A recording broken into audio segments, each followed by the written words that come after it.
Izba Dyscyplinarna Sądu Najwyższego niezgodna z prawami człowieka. Targi z Ameryką o TVN. Czy teść Sasina to jego rodzina, że tak powiem do Rymu. Przerażające dane o procederze w oddziale Nerwic Szpitala Mazowieckiego w Garwolinie. Olimpiada w Tokio w oparach absurdu. O tym m.in. będzie mowa w tym odcinku wyjazdowego programu w telegraficznym skrócie niedziela 25 lipca. Maciej Orłoś, pozdrawiam z Ełku i zapraszam.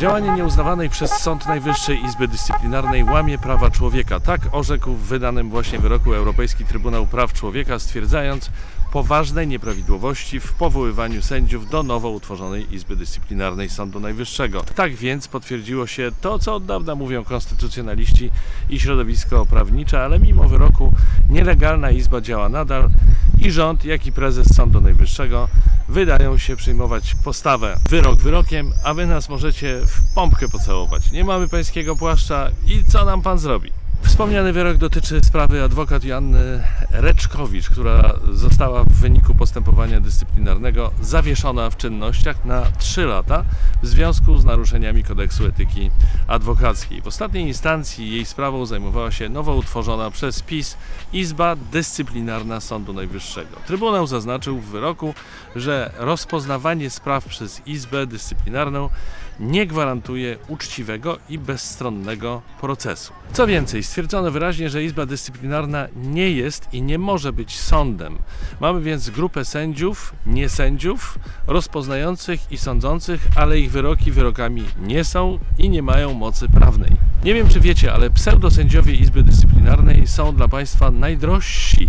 Zarabiają ponad 40% więcej niż reszta sędziów, tych prawdziwych, nieprzebieranych, Sądu Najwyższego. Jak wyliczyło Okopres, sędzia, niesędzia Izby może liczyć na pensję 32 tysiące złotych brutto. Po dokładniejszej analizie okazuje się także, że Izba Dyscyplinarna, co tak miała walczyć z bezprawiem w sądownictwie, to trochę taka leniwa jest, bo od stycznia do października 2019 roku ta grupa sędziów, niesędziów zajęła się 230 sprawami. Dla porównania, Izba Cywilna Sądu Najwyższego tylko do września 2019 roku przyjęła do rozpoznania 3850 spraw. Wychodzi więc drogo, nieefektywnie i głupio, bo wyroki nie są respektowane i uchylane. Czyli po co ta szopka? Proszę zapytać prezesa, chyba tylko on wie, albo ma to w dupie i ogląda rodeo. To, czego nie warto jednak olewać, tak jak prezes olewa Europejski Trybunał Praw Człowieka, to na przykład ubezpieczenia samochodu, nieruchomości czy na życie. Warto rozważyć wiele opcji, szczególnie, że nie wiadomo, co tam pan Jarek jeszcze przy wieczornym rodeo wymyśli. W wyborze odpowiedniego ubezpieczenia pomaga porównywarka rankomat.pl, za pomocą której można porównać wiele ofert po kilkudziesięciu parametrach. Specjalnie dla widzów WTS mam kod na zwrot 150 zł do wykorzystania przy zakupie ubezpieczenia OC. Wystarczy skorzystać z linka w opisie i wpisać kod MORL150. Wszelkie linki i szczegóły znajdziecie w opisie filmu. Serial pod tytułem Zajechać TVN trwa w najlepsze. Twarz zgłoszonej niedawno ustawy Lex TVN, naczelny sejmowy poeta Marek Suski, krąży między Nowogrodzką, Parlamentem i Krajową Radą Radiofonii i Telewizji niczym elektron wokół jądra. Tymczasem na ostatnim posiedzeniu Krajowej Radzie nie udało się ani przedłużyć, ani nie przedłużyć koncesji dla TVN-u. Do podjęcia decyzji potrzebna jest bezwzględna większość, a tej nie uzyskano.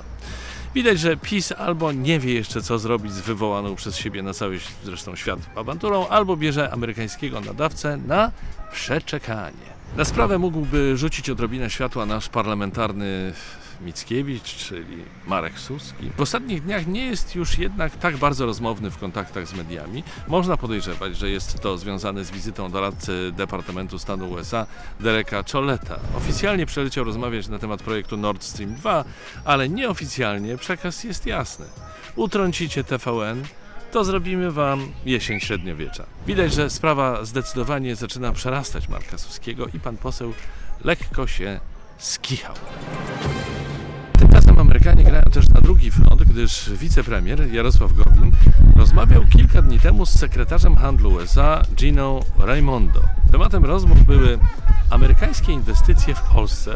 Czytaj, what the fuck is z tym TVN? Sekretarz handlu USA dała wyraźnie do zrozumienia, że jak ustawa w sprawie TVN przejdzie, to Stany Zjednoczone zabierają zabawki i wracają do domu. Przebieg całej sprawy pokazuje śmieszną wręcz siłę polskiej dyplomacji, bo kontakty na linii Polska-USA są tak mocno ograniczone, że jedyną osobą na wysokim szczeblu w polskim rządzie, z którą Amerykanie nadal utrzymują regularny kontakt, jest właśnie nie Kaczyński, Jarosław Gowin. Znamienny jest też fakt, że jedyne kontakty prezesa Polski Jarosława Kaczyńskiego z USA to nocne oglądanie rodeo na kablówce. Orłoś, już trzeci raz mówisz dziś o rodeo. To ma być śmieszne. Nie, to jest przerażające, dlatego o tym mówię. Zaczęła się więc ostra gra, w której prezes pierwszy raz od dłuższego czasu ma szansę przegrać, a prezes przegrywać nie lubi. O jakiejkolwiek przegranej w walce z nepotyzmem nie może być mowy u Jacka Sasina. Bezlitośnie tępi to godne pogardy zjawisko. Oczywiście zgodnie z przykazaniem prezesa, z wyjątkami potwierdzającymi regułę. Takim kolejnym już wyjątkiem jest Eugeniusz Daciuk, teść Sasina, piastujący stanowisko dyrektora zarządu zlewni w Zamościu, podległej Wodom Polskim. Pan Eugeniusz wyjątkiem jest, bo jak sam stwierdza, teść to nie rodzina, bo rodzina to pokrewieństwo krwi.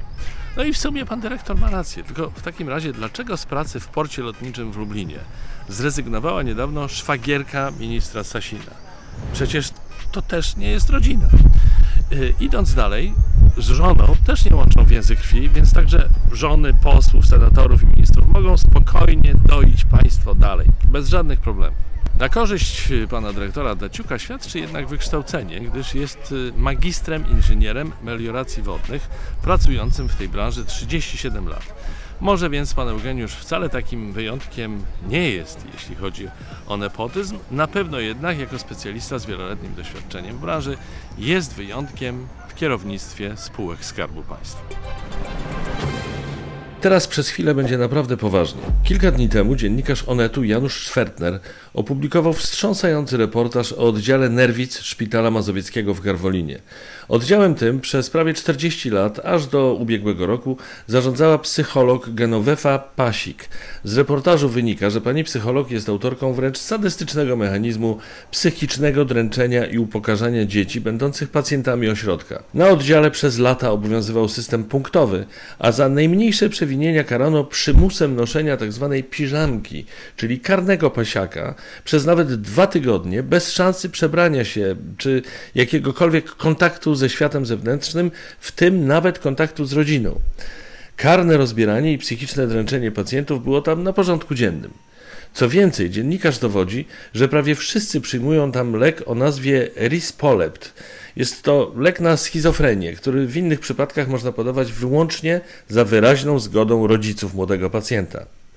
Takich zgód nie uzyskano, a lek podawano pacjentom nielegalnie. Genovefa Pasik niedawno przeszła na emeryturę, a 2 miesiące temu otrzymała medal za zasługi dla ochrony zdrowia. Dodatkowo sadystyczna psycholog nadal pracuje w szpitalu. A wszystko to dzieje się w kraju, w którym narodowy system psychiatrii po prostu nie istnieje. Według oficjalnych danych średnio co 3 dni odbiera sobie życie młody Polak, a kilkoro polskich dzieci statystycznie dokonuje prób samobójczych każdego dnia. Sprawa ośrodka w Garwolinie jest skandaliczna i idealna do działań prokuratora. Więc liczę, że nasz narodowy szeryf, minister Zbigniew Prawo to ja Ziobro, zajmie się tą sprawą równie błyskawicznie, co wyrokiem TSUE i pani Genovefa wraz z całym tym towarzystwem zostanie po prostu pociągnięta do odpowiedzialności. A propos pana szeryfa, ministra Ziobry, to na środowej konferencji prasowej wyraził solidarność ze swoją bliską koleżanką, pierwszą prezes Sądu Najwyższego i, o ironio, powoływał się na zapisy Konstytucji. Tak, tej samej, którą tak często ma w domu. Ziobro stwierdził, że w oparciu o te zasady nie ma możliwości realizacji bezprawnych postanowień TSUE i zawieszania Izby Dyscyplinarnej Sądu Najwyższego. Minister Sprawiedliwości stwierdził, że Trybunał Julii Przyłębskiej, który przewrotnie nazywa Trybunałem Konstytucyjnym, wypowiedział się, że TSUE nie ma w tej, jak i zresztą innych sprawach nic do gadania. Mamy więc przedstawiciela władzy wykonawczej, który ocenia władzę sądowniczą, wspierając protegowaną Sądu Najwyższego, powołując się na konstytucję, którą sam łamie. Dodatkowo broni nielegalnie powołanej izby, która jest niby częścią Sądu Najwyższego, który jednak jej nie uznaje. Mam nadzieję, że wszystko jest jasne. Jak słońce narodu. W smutnej atmosferze rozpoczęły się Igrzyska Olimpijskie w Tokio. Na trybunach Stadionu Olimpijskiego, który może pomieścić prawie 70 000 osób, zasiadło trochę ponad 900 osób, media oraz oficjele.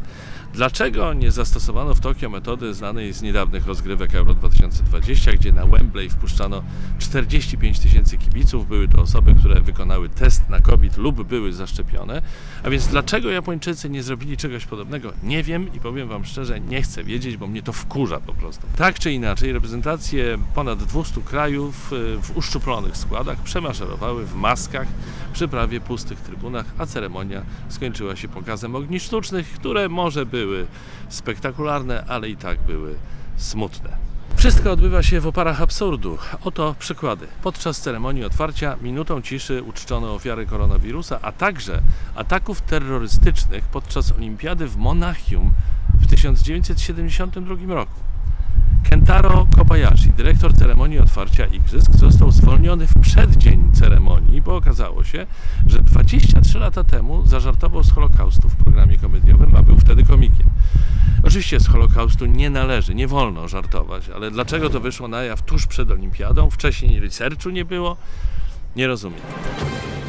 A propos COVID-u, koronawirusa, dotarłem do raportu profesora Piotra Kuny, profesora Pawła Basiukiewicza oraz niezależnego eksperta Macieja Dzierżanowskiego, raportu Pożądane zmiany w organizacji systemu ochrony zdrowia, w tym pod kątem najbliższego sezonu infekcyjnego i z uwzględnieniem ryzyka COVID-19.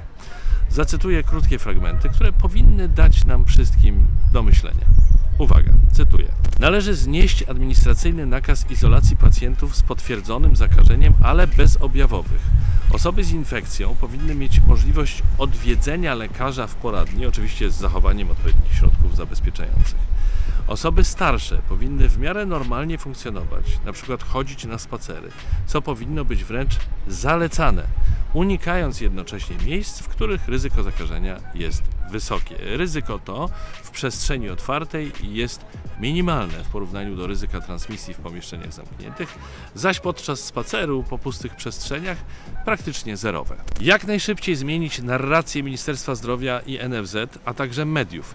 COVID-19 powinien być traktowany jak normalna choroba wirusowa dróg oddechowych, czyli tak jak grypa, bez codziennych raportów na temat zakażeń, hospitalizacji i zgonów oraz wyszukiwania sensacji. Koniec cytatu. Jestem zdecydowanie za. I już prawie na zakończenie nasz kącik muzyczny i nasz niezastąpiony Antoś Orłoś. Witam. Dziś w dziale muzycznym naprawdę zdumiewająca sprawa, trochę jak ta odbudowa Pałacu Saskiego. Otóż utwór naprawdę słodki. Jak go usłyszałem pierwszy raz na telefonie, leżałem sobie, jadłem moje ulubione chrupki i pomyślałem sobie, o kurczaki, jakie to słodkie. Mam nadzieję, że i Państwu się spodoba i tak jak mnie urzeknie i Was także coś tam, co sobie chcecie. Przed Państwem Eat Children w utworze The 11th of July.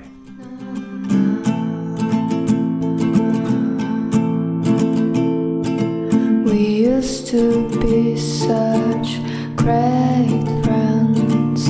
I love this so